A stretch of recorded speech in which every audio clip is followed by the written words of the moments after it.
Shares of Carnival plunging today, reiterated underweight at Morgan Stanley. Target being cut to $7 from $13. The firm introduced a $0 bear case. It's one of our calls of the day. Pete, you used to own calls in this one. Certainly a tough time for companies in general that have a lot of debt on their balance sheet, and certainly the cruise lines levered up during the pandemic.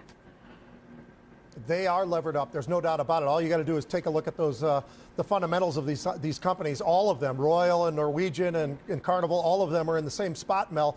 I think the other issue is, you know, they've had to deal with so many different things over the last 2 years that they've been put into a really tight box, and it's very, very difficult to get out of it. And I think that's part of what they're facing as well. And are people really willing to go back? Do they have the discretionary money to go out on these cruise ships?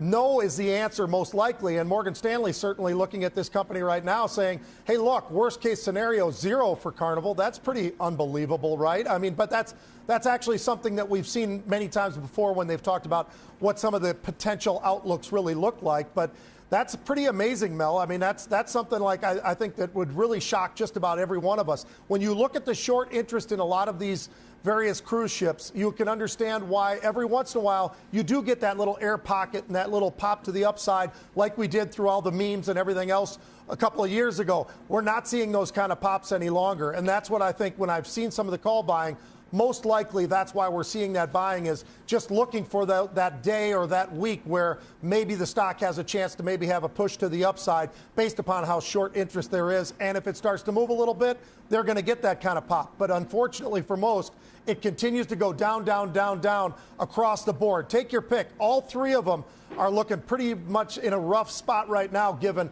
how much debt they really do have on the balance sheet.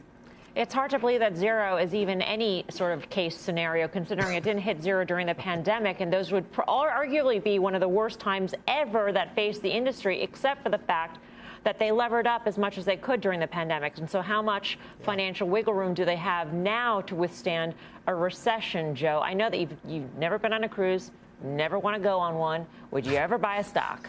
Nope. I wouldn't buy a stock that's got a $9 billion market cap and $30 billion worth of debt. I mean, how much dilution are you accepting if you're buying this stock? Obviously, they're going to have to sell some shares to raise capital at some point. So I think this is a classic example of an environment in which we're in now, where the cost of capital is a moving target. It's not free anymore. You don't want to own the equity of these highly indebted companies. If you're going to look for an opportunity, well, go listen to Mark Lazary, who's probably the best in the world at doing it, and identify opportunities in the debt market. This is a classic high-yield opportunity. I don't even think I would accept that risk-reward opportunity in the high-yield market as it relates specifically to Carnival. But equity, $30 billion in debt with the need to raise capital?